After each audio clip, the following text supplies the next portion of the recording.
श्रीमद् भगवद गीता का चौथा उपदेश यह है कि लोगों में अपना सहारा ढूंढना छोड़ दो। सबसे बड़ी आपके मन की यही कमजोरी होती है कि आप दूसरों में सहारा ढूंढते हैं और यही चीज आपको कमजोर बनाती है। यही चीज आपका खुद पे विश्वास खत्म कर देती है। जो लोग सोचते हैं ना कि ये तो मेरा सहारा है, ये तो मुश्किल वक्त में मुझे काम आएगा, वही लोग मुश्किल वक्त में सबसे ज्यादा दुखी और अकेले पड़ जाते हैं। आप सिर्फ ईश्वर को अपना सहारा बनाओ। देखना जब भी कोई मुश्किल आएगी ना, वो किसी न किसी को आपकी मदद के लिए भेज ही देंगे। दुनिया को सहारा मत बनाओ।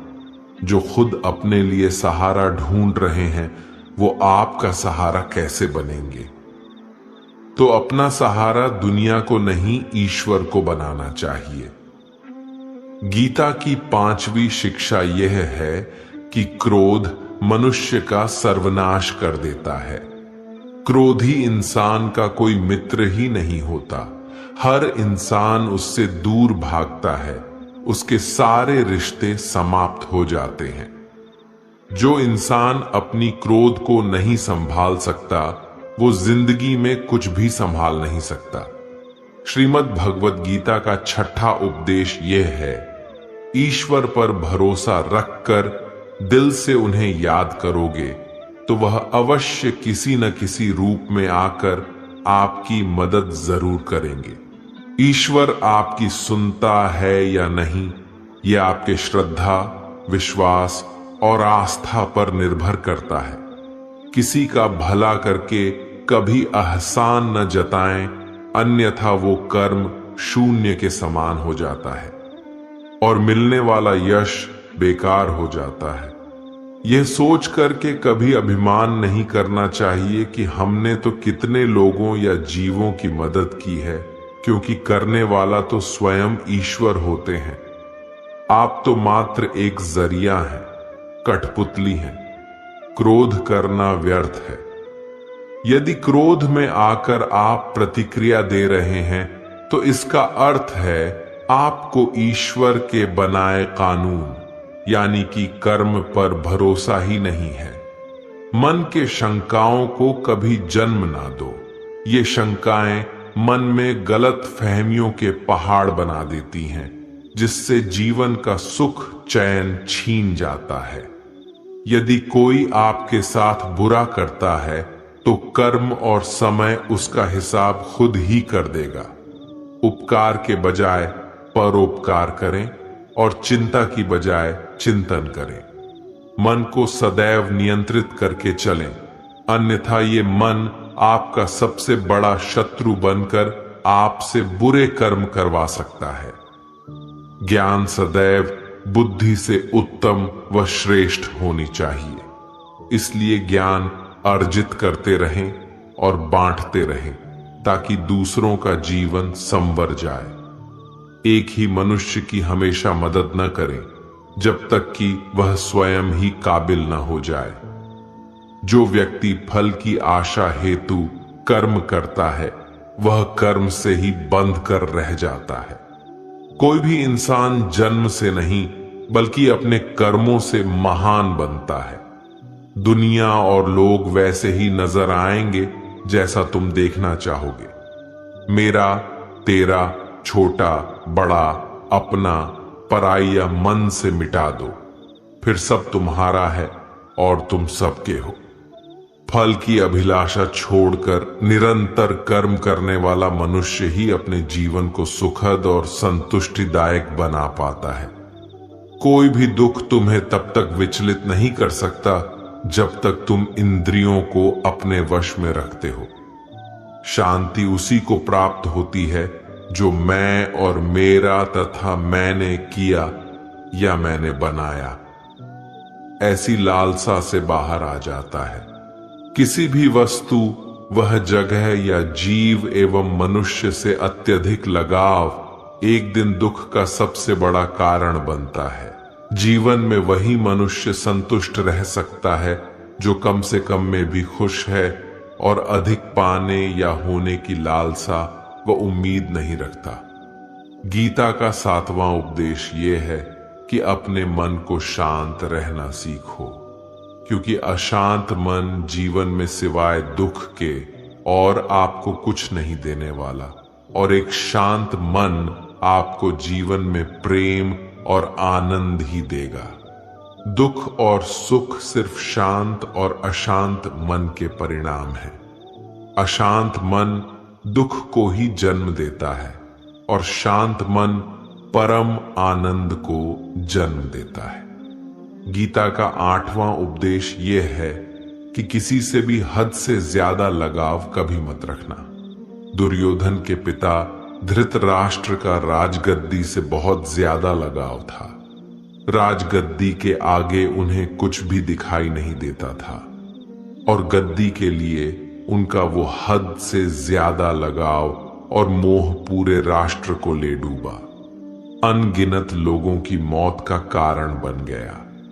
आप भी जब ऐसी ही किसी के पीछे हद से ज्यादा पागल हो जाते हैं तो वो चीज आपको मिले या ना मिले, लेकिन आपकी जिंदगी जरूर खराब कर देती है।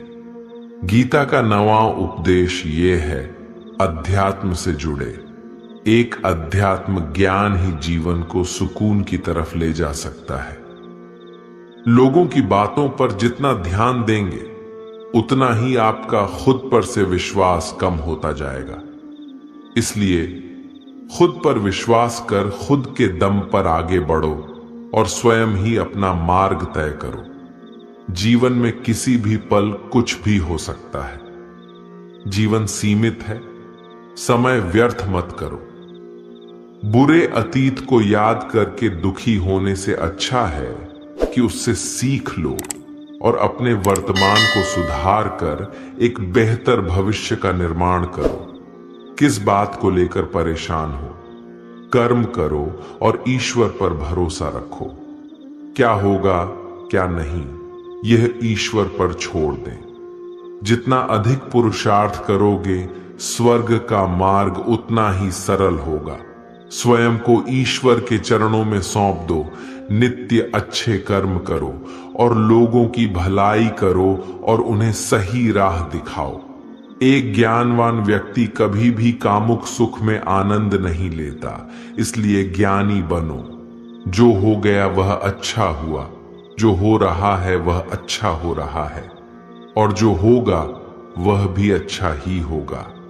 वेद पुराण पढ़ने का कोई लाभ ही नहीं जब तक उसमें कही बातों को अपने जीवन में अवतरित न करें, उनका पालन न करें। रावण बुद्धिमान अवश्य था, किंतु ज्ञानी नहीं। उसकी अज्ञानता ने उसे क्रोधी, कामुक और अहंकारी बना दिया, जो उसकी मृत्यु का सबसे बड़ा कारण बना। मैं सभी प्राणियों को एक समान रूप से देखता हूं। मेरे लिए न कोई कम प्रिय है और न ही अधिक। वह ज्ञान व्यर्थ है जो सिर्फ तुम तक ही सीमित है। उस ज्ञान का कोई लाभ नहीं जिससे समाज एवं जगत का कल्याण न किया जा सके। तुम क्यों व्यर्थ में चिंता करते हो? तुम क्यों भयभीत होते हो? कौन तुम्हें मार सकता है? आत्मा न कभी जन्म लेती है और न ही इसे कोई मार सकता है। यही जीवन का अंतिम सत्य है। मनुष्य के कर्म ही मनुष्य को ईश्वर के नजदीक लाता है या ईश्वर से दूर कर देता है। इसलिए हमेशा अच्छे कर्म ही करें। जब जब इस धरती पर पाप, अहंकार और अधर्म चरम सीमा पर होगा, तब तब उसका विनाश कर धर्म की पुनः स्थापना हेतु मैं अवश्य अवतार लेता हूं। जो दान कर्तव्य समझकर बिना किसी सोच के किसी जरूरतमंद व्यक्ति को दिया जाए, वह दान सात्विक माना जाता है।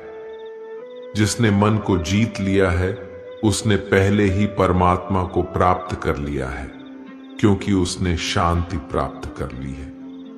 ऐसे मनुष्य के मन पर सुख दुख, सर्दी गर्मी और मान अपमान का कोई फर्क ही नहीं पड़ेगा। जो विद्वान होते हैं वो न तो जीवन के लिए और ना ही मृत के लिए शोक करते हैं। गृहस्थी व समाज में रहकर परोपकार करना और अपने कर्तव्यों को पूरी निष्ठा से ईमानदारी के साथ निभाना, धर्म का पालन करना भी बड़े तप के समान होता है। गीता का 10वां उपदेश ये है कि इंसान ही आजकल इंसान का दुश्मन हो गया है। चाहे आप बिजनेस में देख लो, चाहे आप रिश्तों में देख लो, किसी भी फील्ड में आप देख लो, इंसान ही इंसान को नुकसान पहुंचा रहा है। इतना प्रतिस्पर्धा बढ़ गया है, कितनी चोरियां बढ़ रही हैं, इतना क्राइम बढ़ गया है। शास्त्रों में जो कल युग के लक्षण लिखे गए हैं ना, कि एक दिन इंसान ही इंसान को खाएगा, वो समय तो आ गया है। इंसान ही तो इंसान को खा रहा है, एक दूसरे का बिजनेस खा रहा है, एक दूसरे की नौकरियां खा रहा है, एक दूसरे की जिंदगी की खुशियां खा रहा है। इंसान जो दुखी है उसे और दुखी करो, जो खुश है उसे परेशान करो। यही तो हो गया है आजकल। कहने को तो सब इंसान है, लेकिन इंसानियत कहीं दिखती ही नहीं।